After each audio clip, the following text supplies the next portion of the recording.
So yun, magandang araw po. So ito po yung time delay na ginawa po namin na meron po siyang time delay na circuit. So makita po niyo sa taas yung schematic nito. So ito yung mga parts po na ginamit namin. Plug, outlet, saka yung fuse, tapos yung power supply, and then yung time delay. So diyan po sa taas makita niyo po yung schematic kung paano po siya nag-work. So ito po yung mga ginamit namin. Power supply 220 to 12 volts. Time delay 12 volts, tapos yung ano niya 220 dito.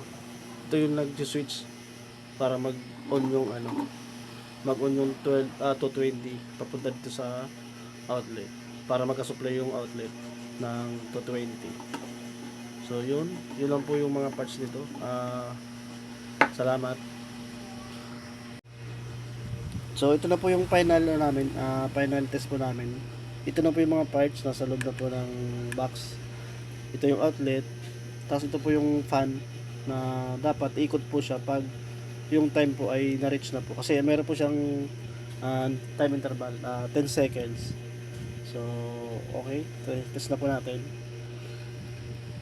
Yun. Umilo na po yung time delay. Pag nag-blow na po siya, ikot na po yung fan. Yun.